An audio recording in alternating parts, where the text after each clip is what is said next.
2, 3. Сабақта көңіл күйлері қалай? Ал ендеше сабағымызды бастайық. Мен бірінші сіздерден үй жұмысын сұрап аламын, иә? Үй жұмысына 17-ші жаттығу берілді, иә?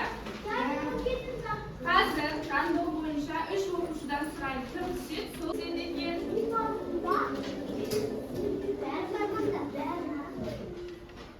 Жомарт зерде. Үй жұмысы оқып бер, орында тұрып оқи бер. Орында тұрып оқи бер.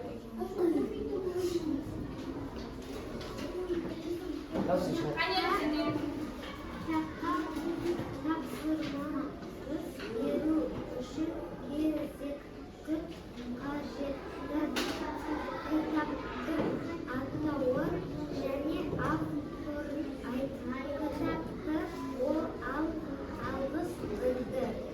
Жақсы.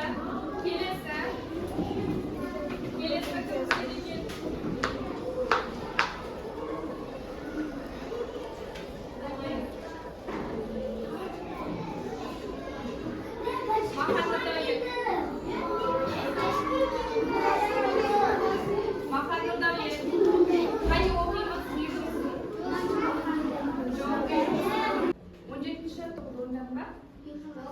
Неге?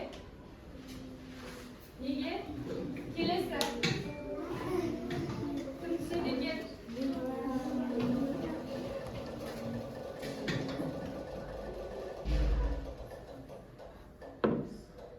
Адия. Штала.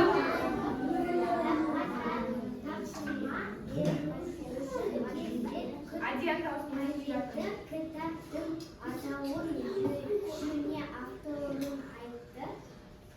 Оқып қызықты мәтіндерді жазып алды. Кітапты уақытты өткізді. Жақсы. Қалғандардың үй жұмысын дәптерін жинап алған кезде тексерем, иә? Енді біз бүгін 20-ші қоңырауды өтеміз. Дауыссыз көмен бұны бүгін қорытындылаймыз, иә? Қазір мен сендерге мынандай ойын ұйымдастырып келдім. Мына жерде әріптер шатасып кеткен. Енді осы әріптерден сөз шығу керек. Қане ойланамыз? Қандай сөз шығады? Қандай? Жоқ, қандай сөз шығады? Бірінші әріпі Б. Жоқ.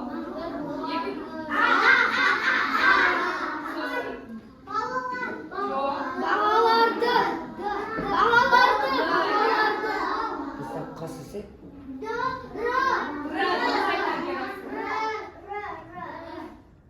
Р емес.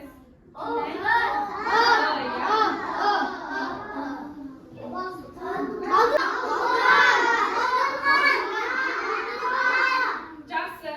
Балдырған деген не ме? Кім біледі? Балдырған деген? Дұрыс айтады Нұрдәулет. Балдырған деген?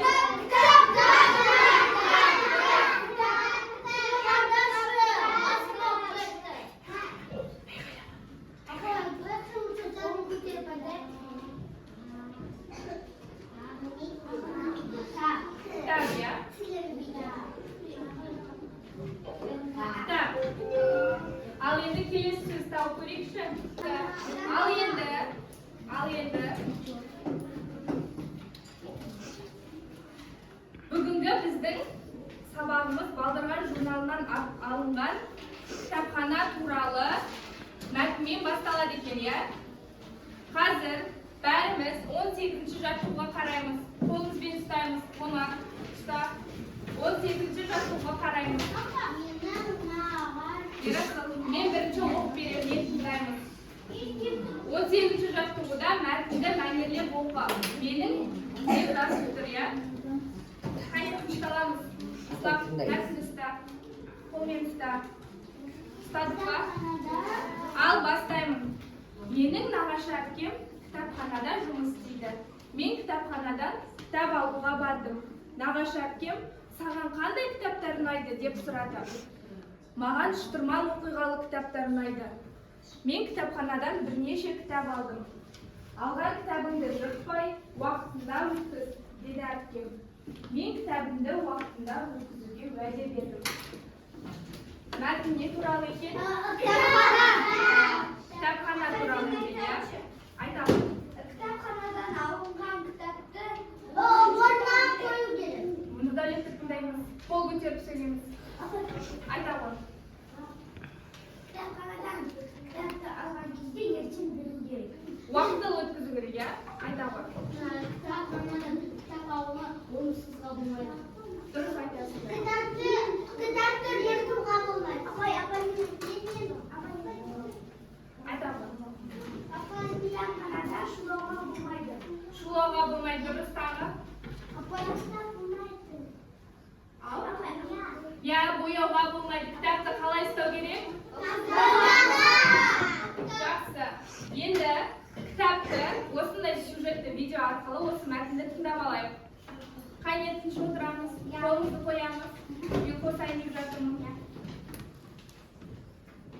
Менің нағашы әпкем кітапханада жұмыс істейді. Мен кітапханадан кітап алуға бардым. Нағашы әпкем саған қандай кітаптар ұнайды деп сұрады. Маған шытырмал оқиғалы кітаптар ұнайды. Мен кітапханадан бірнеше кітап алдым. Алған кітабыңды жыртпай уақытында өткіз, деді әпкем. Мен кітабымды уақытында өткізуге уәде бердім. Жақсы құрастыр дейді. Кітапты қалай күтіп ұстауға болады? Таза ұстау, жыртпай, боямай. Жақсы, біріншісі таза ұстау, иә? Жыртпай. Айдидарды тыңдаймыз. Оны әр жерге тастап, ол жыртылып қалады. Иә. Айта қояйын. Қоқысқа деп айтамыз, иә? Ал енді дәптерімізді ашамыз. Үй жұмысынан кейін бір жол қалдырып, естідік па? Бір жол қалдырып, бүгінгі күнді жазамыз.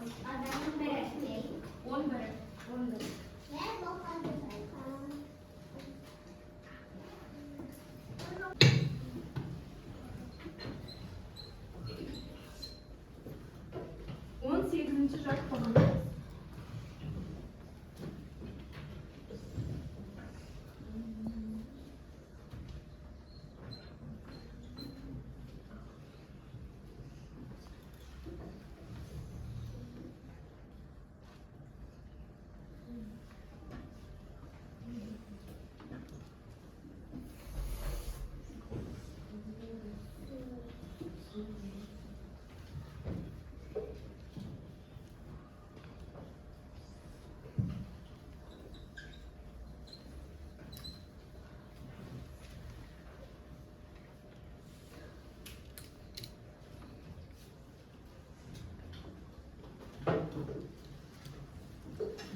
Апай, жаттығу.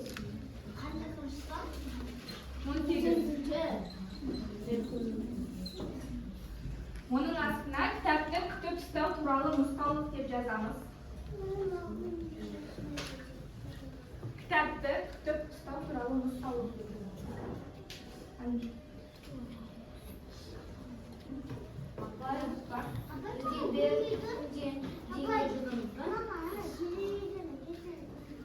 Кітапты күтіп ұстау туралы нұсқаулық деп жазамыз.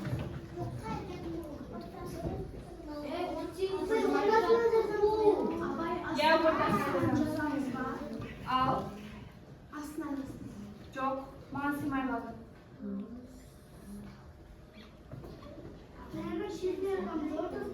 Ортасына маған сыймай қалды. Астасына жазбаймыз. Сыйса бір жолға сыйдырып жазамыз. Сұрап жатыр ғой.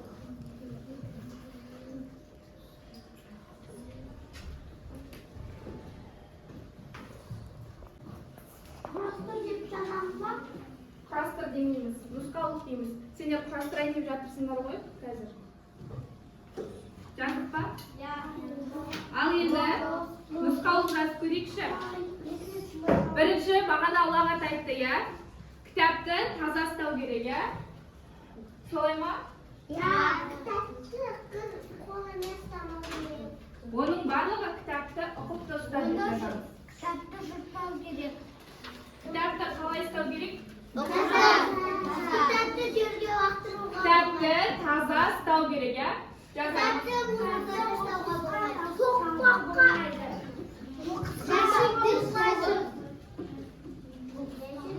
Кітапты таза ұста. Екіншісі, кітаптың ішіне сурет салмаймыз, иә?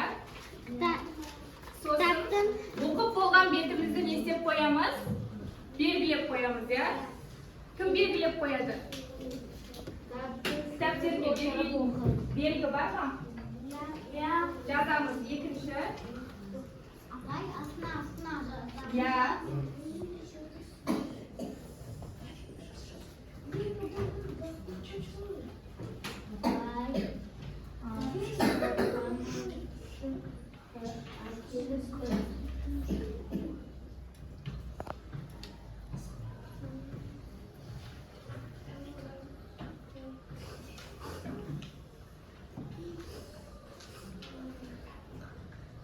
Оқып болған бөлігін белгілеп қоямыз, иә?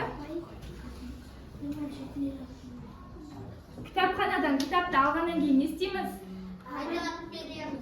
Уақытылы өткіземіз, иә? Қайтарамыз. Дұрыс. Үшіншісі мұнда жазамыз.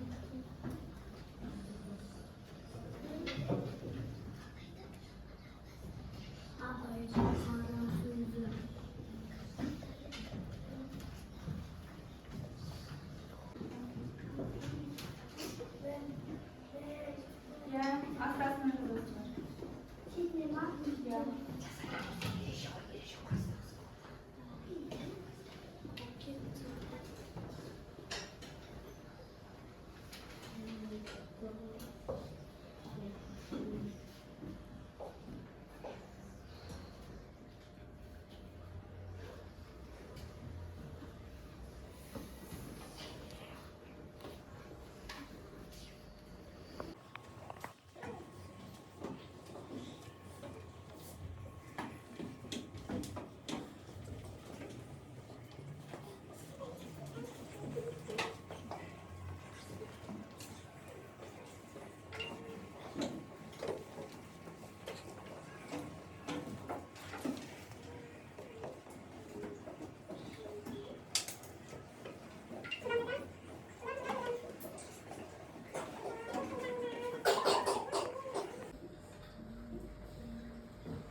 Ал енді жас болдық қой, иә? Жылдамдатамыз. Жылдам. Осы мәтіндегі кітап, кітаптар, кітабымда деген сөздерге назар аударайықшы. Олар қандай өзгеріске ұшырап тұр? Айдағы орнынан тұрып айдағы. П дыбысы өзгеріске ұшырап тұр ма? Кітап дегенде Б естілді. Біз жазғанда кітап. Иә, кітап деп жазамыз, иә? Келесі, кітаптар дегенде П-дан кейін Т кездесіп тұрғанда П дыбысы өзгеріп тұр ма? Жоқ, иә, өзгеріп тұрған жоқ. Енді үшінші сөзге қараймыз. Кітабымды дегенде П дыбысынан кейін Ы дыбысы келгенде П дыбысы Б-ға өзгереді, иә? Ережені еске түсіреміз.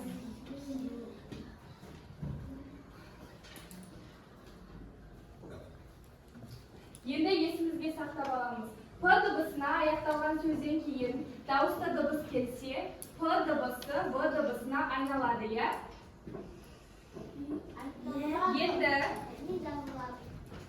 Енді келесі 19-ші жаттығуға назар аударайық. 19-ші жаттығуға назар аударайық.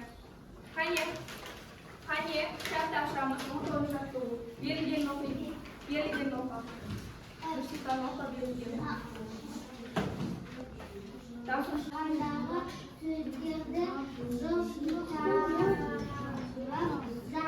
екі бағандағы сөздерді жұптастырып жаз. Шап. Шап. Сосын оның қасына қандай сөз болады?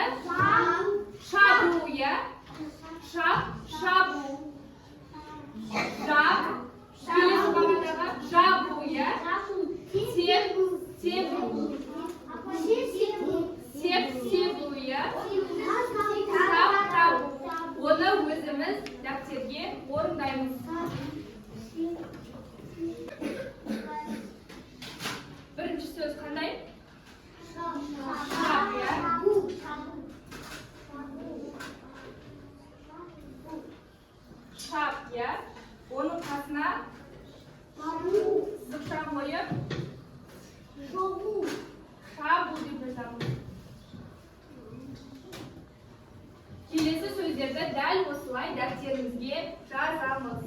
Жұбын табамыз.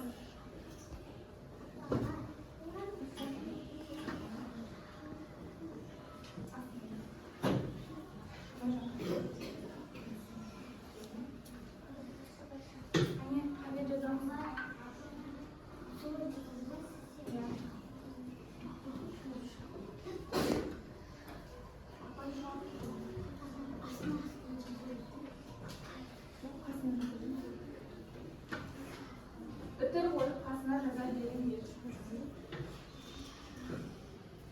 Шап, шабу. Келесі сөз қандай? Жап, жабу. Шап, шабу, я.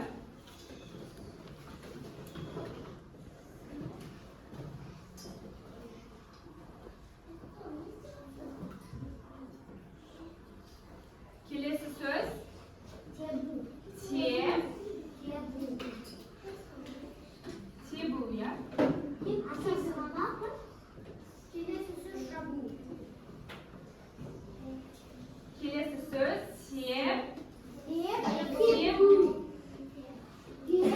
Тебу. Мұқият қараймыз. Қазір балалар тапсырмасында осындай тапсырма кездеседі. Ең соңғы сөз табу, я?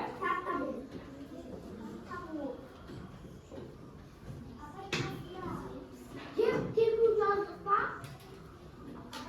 Сендерге түсінікті болсын деп жазып жатыр. Үтір арқылы жазамыз.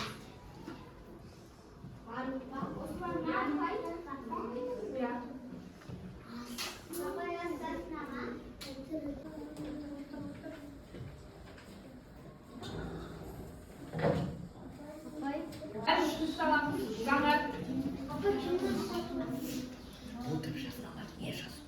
Жас болып па? Қайда қалам көтереміз? Жас болғанда қалам көтереміз. Жылдамдатамыз.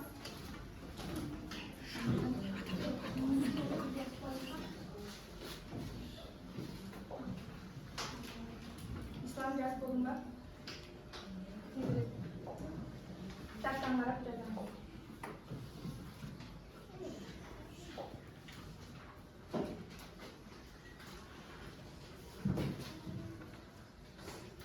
Енді орнымызда тұрамыз бәріміз. Тұрамыз, жылдам. Ярымша тұрамыз.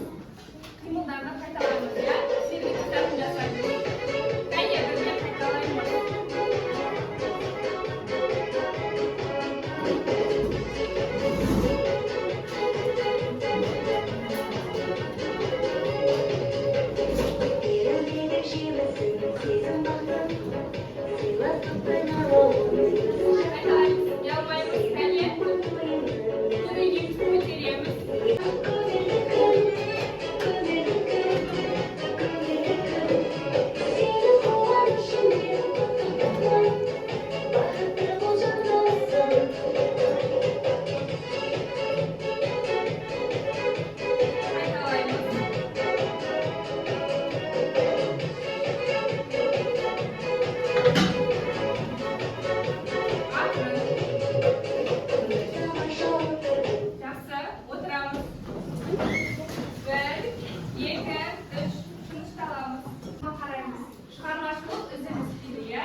Суретке қара дейді.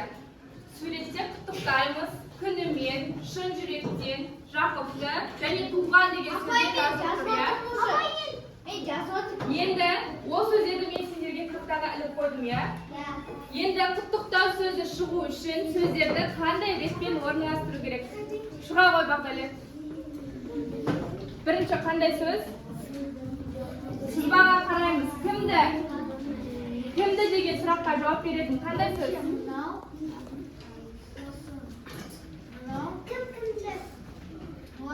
Кімді сөзіне Жақыпты, я? Қане, кімді деген сұраққа Жақыпты деген сөз жауап береді, я? Жақыпты туған күнімен шын жүректен құттықтаймын. туған күнімен қалай құттықтаймыз? Шын жүректен құттықтаймыз, иә? Ал енді осыны дәптеріңізге жазып аламыз. Астасына емес сөйлем болады.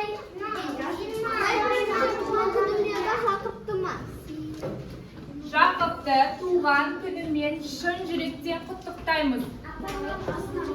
Астасына емес, отыр мұныңа. Отыр, келмейміз.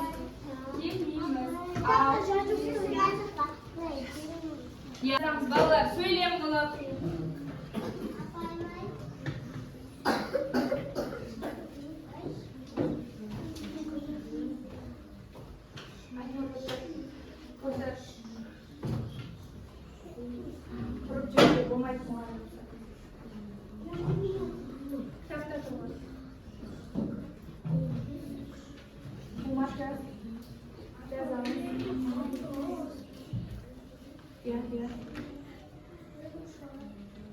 Тапсырмасына беремін. Сөйлемдерді мағыналық байланысына қарай сәйкестендіріп жазып келесіңдер. Иә? 21-ші соңғы жаттығуды үй тапсырмасына аласыңдар. Қазір сендерге бағалау тапсырмаларын беремін. Уақытқа жасаймыз. 7 минут.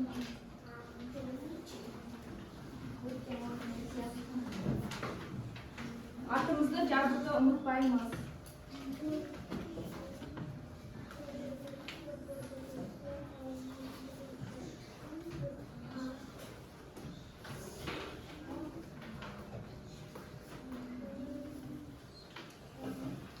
Бастамаймыз әлі. Бастамаймыз. Қазір уақытты қосқан кезде бастаймыз бірге.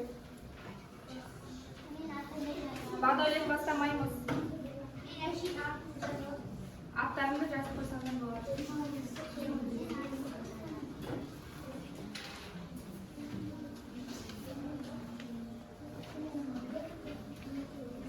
Тапсырманы дұрыс, мұқият, ойланып орындаймыз.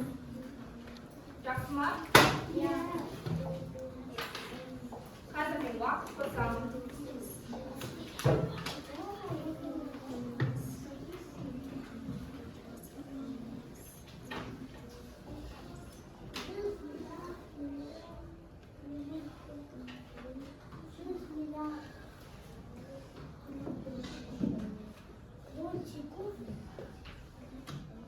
Al бастаймыз. 7 бастаймыз.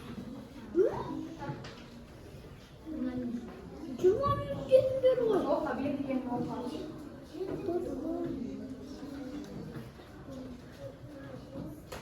Іштен орындаймыз. Іштен айтып орындаймыз. Мұқият орындаймыз.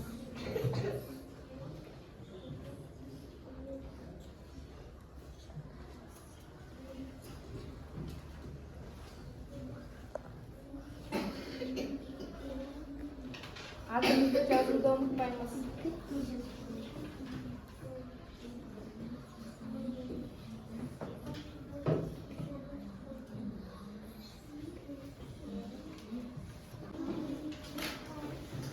Отырамыз, өзімізді аламыз. Отырамыз, өзімізді аламыз.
Marbaсын көтеріп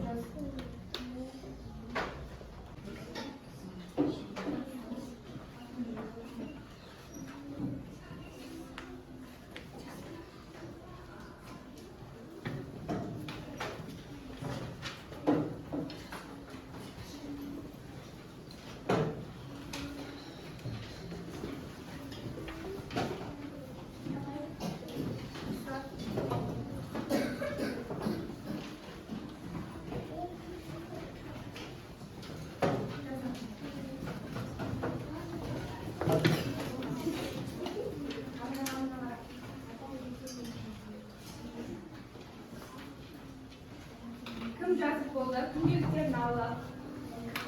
21-ші жазылуы деп жазамыз.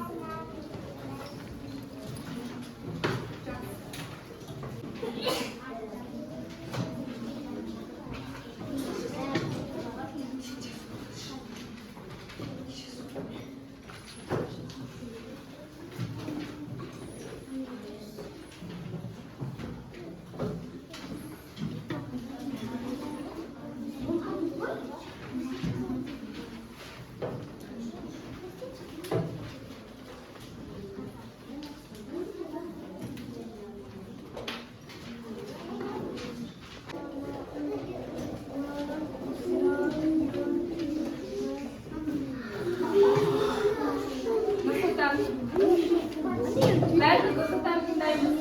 Ұян дауыссыз дыбыстарды атамыз.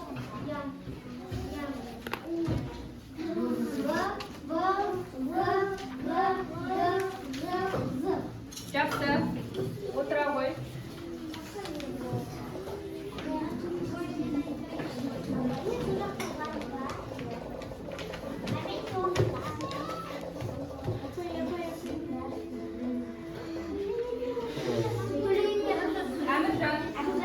Әміржан, тыңдаймыз.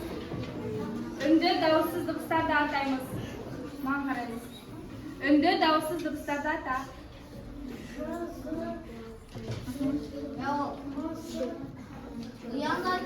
Үнді кім көмектеседі? Отыр орнына. Айтамал айтады. Айтамал.